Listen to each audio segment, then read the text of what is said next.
Studio 54 was a popular New York nightclub from 1977 until 1981 when it was sold by founders and creators Steve Rubell and Ian Schrager. It was called the most famous nightclub of all time and was a sophisticated, groundbreaking multimedia visual extravaganza. It continued to operate as a nightclub until 1991 by other owners. Located at 254 West 54th Street in Manhattan, New York City, the space was originally the Gallo Opera House, opening in 1927, after which it changed names several times, eventually becoming CBS Radio and Television Studio 52. Since November 1998 it has been a venue for the Roundabout Theatre Company and is still called Studio 54, but is no longer a nightclub. A separate restaurant and nightclub, called 54 Below, operates in the basement of the famed venue. History: designed by famed architect Eugene de Rosa, the venue opened in 1927 as the Gallo Opera House, named for its owner, Fortune Gallo. Beginning with a very large-scale production of La Bohème which closed after 3 weeks, the Gallo was met with a succession of failed attempts to draw an audience, and was lost to foreclosure after only 2 years. It later reopened under new ownership as the New Yorker, but continued failing to attract sufficient crowds. After changing hands several times in the 1930s, it became the New Yorker Theater in 1939, housing an all-black version of the Swing Mikado, originally from Chicago, for 2 months, when the production moved to the 44th Street Theater to finish its run. The New Yorker Theater saw its final production, Medicine Show, end in May 1940, following which the building remained vacant for 3 years. CBS Studio 52. In 1943 CBS purchased the theater, renaming it Studio 52. CBS named its studios in order of purchase. The number 52 was unrelated to the street it was located on. During these years, CBS used the theater for radio broadcasts. From the 1940s to the mid-1970s, CBS used the location as a radio and TV stage that housed such shows as What's My Line?, The $64,000 Question, Video Village, Password, To Tell the Truth, Beat the Clock, The Jack Benny Show, I've Got a Secret, Ted Mack and the Original Amateur Hour, and Captain Kangaroo. The soap opera Love of Life was produced there until 1975. In 1976, CBS moved most of its broadcast operations to the Ed Sullivan Theatre and the CBS Broadcast Center, and sold Studio 52.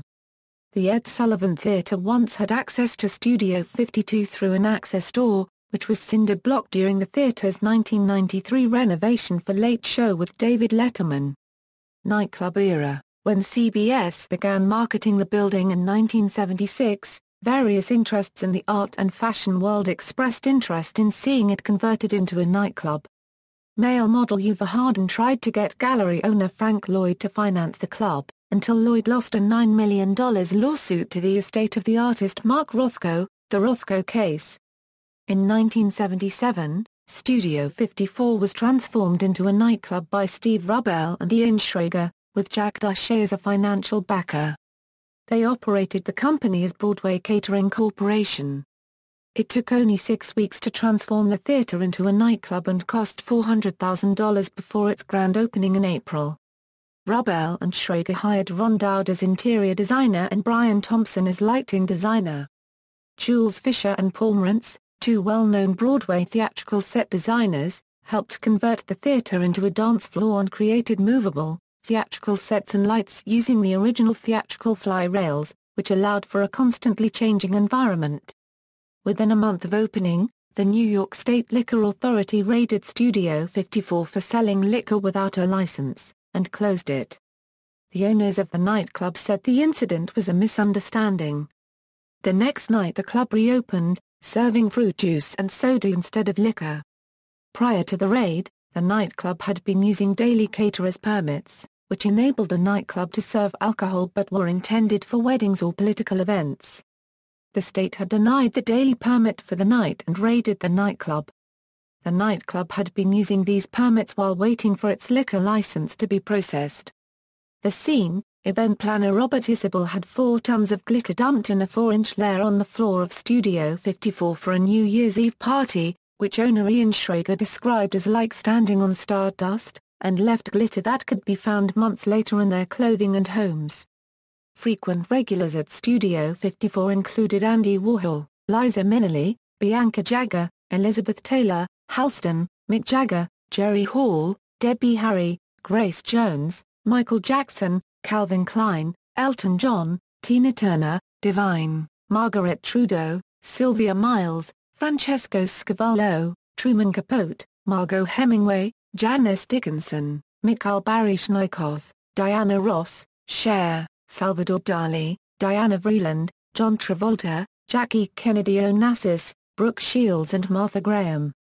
Anthony Center, Joseph Testa, Dominic Moncholio and Henry Borelli of the Gambino crime family were frequent patrons. Performers at Studio 54 during its first few years of operation included Grace Jones, Donna Summer, Stevie Wonder, James Brown, Gloria Gaynor, Sylvester, Amir Stewart, Stephanie Mills, The Ritchie Family, The Village People, Anita Ward, 2 Tons of Fun, France July, Cheryl Lynn, Klaus Nomi and Linda Clifford. And of the first era, in December 1978 Rubell was quoted in the New York newspapers as saying the Studio 54 had made $7 million in its first year and that only the Mafia made more money. Shortly thereafter the nightclub was raided and Rubell and Schrager were arrested for skimming $2.5 million. Studio 54 closed with a final party on February 4, 1980, when Diana Ross personally serenaded Rubell and Schrager. Ryan O'Neal, Mariel Hemingway, Jocelyn Wildenstein, Richard Gere, Gia Karanji, Jack Nicholson, Reggie Jackson, and Sylvester Stallone were among the guests that night. Schrager and Rubell pleaded guilty to tax evasion and spent 13 months in prison. It was the first time anyone had ever been prosecuted for a 1-year tax evasion. 1980s, in 1981, Rubell and Schrager sold the building, but opted to keep a lease. Later that year, the building was sold to Mark Fleischman with Rubell and Schrager staying on as consultants for 6 months afterward. Studio 54 reopened on September 12, 1981, with a guest list of Andy Warhol, Calvin Klein, Cary Grant, Lauren Hutton, Gloria Vanderbilt, Mark Gastineau, Gina Lollobrigida, and Brooke Shields. Billy Amato's Z100/WPLJ Saturday night radio parties and Michael Fesco's Sundays at the studio. Artists who performed at the time: Madonna, Wham! Duran Duran, Cyndi Lauper, Culture Club, Lime, Menudo, and Run DMC would perform at the club, before going on to future success. Kiss held a concert at the club in 1982 that was broadcast via satellite to the San Remo Festival in Italy. During 1985, heavy metal groups Slayer, Venom and Exodus filmed a video at Studio 54 called Ultimate Revenge for Disco. In the 1980s many legendary freestyle music artists performed at the club such as Noel Pagan, Nocera, Cynthia, Coro, Tony Moran, India, TKA, Black Riot, Fascination, Sweet Sensation, Pajama Party, Johnny O, Hanson and Davis, and many others. Radio stations such as 92 KTU, Hot 103, and Hot 97 would broadcast each live event for these freestyle music artists. Famed New York City doorman Howie Montauk worked as a doorman at Studio 54. The Ritz and Cabaret Royale. From 1981 to April 1986 Studio 54 was under the ownership of Mark Fleischman. Then from 1988 until early 1993 Studio 54's name was changed to the Ritz. The club then became strictly a concert venue for new wave, punk, and Eurodisco artists.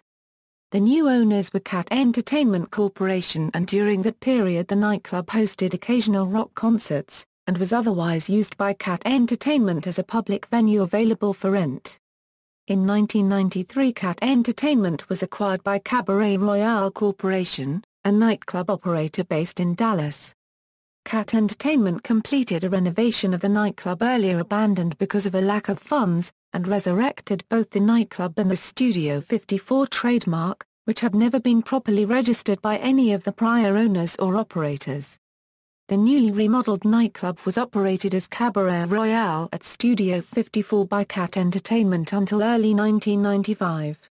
The Pilovsky interests, which owned the theatre itself and the adjacent office building, had several years earlier granted a mortgage on the properties to the Bank of Tokyo and, in an effort to resolve a large unpaid indebtedness of Pilovsky to the bank and to forestall foreclosure, a trustee had been appointed by Pilovsky and the bank and granted the right to sell those and numerous other properties owned by Pilovsky.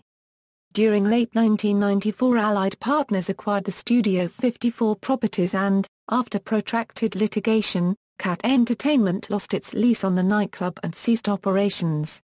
Roundabout Theatre at Studio 54. During 1994, Allied Partners bought the building for $5.5 million. They restored much of the architectural detail that had been painted black or covered with plywood by Schrager and Rubell. The nightclub reopened with a live concert by disco stars Gloria Gaynor, Vicky Sue Robinson, and Sister Sledge. The building again went into bankruptcy in 1996 and Allied announced plans to demolish it and replace it with Cyberdrome, a virtual reality gaming venue. However, the project was never completed. During 1998, the collapse of a construction hoist blocked access to the Henry Miller Theatre on 43rd Street, where the successful revival of the Broadway musical Cabaret was playing. To keep the show accessible, the Roundabout Theatre Company agreed to move the performance to Studio 54.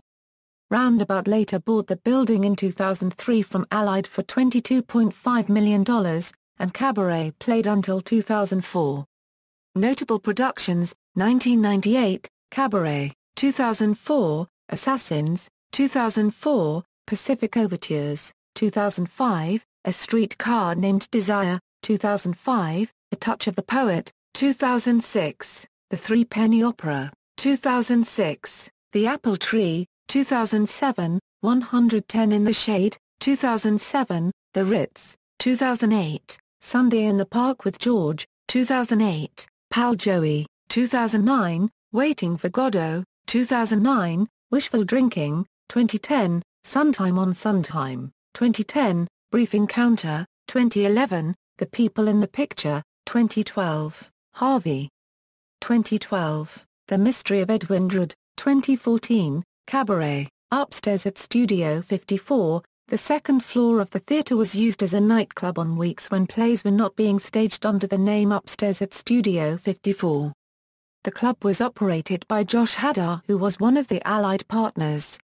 Upstairs at Studio 54 performances: Gloria Estefan, Jodie Watley, musical, other tenants. The building, which is still frequently referred to as the Studio 54 building, houses a variety of tenants, among them a theatre venue, offices, and an educational facility called Mandel School, the College of Allied Health.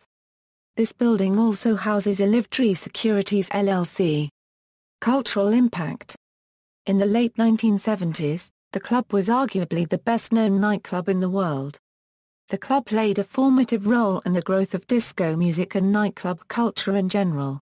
Several franchises, notably in Las Vegas, have sprung up around the country.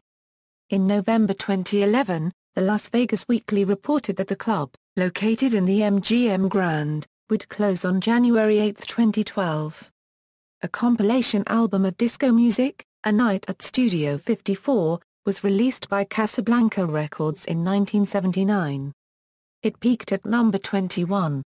Studio 54 Radio. On August 15, 2011, Sirius XM Radio launched a 24/7 disco channel based around the Studio 54 theme, billed as Studio 54 Radio, broadcasting of Sirius XM 15. The channel, which replaced the previous disco channel The Strobe, features pure disco and dance classics, along with interviews and testimonials from the club's actual DJs and employees. On October 18, 2011, Sirius XM Radio held a special one-night-only party at the club's original location to promote the new channel. In order to win tickets, contestants had to call into the station and share their memorable Studio 54 experiences. 100 guests were also allowed to enter from the street. The club was decorated with both original and replica props to fully recreate the appearance of the club in its heyday. For the night, It featured the signature Sun and Man on the Moon props as well as young shirtless waiters.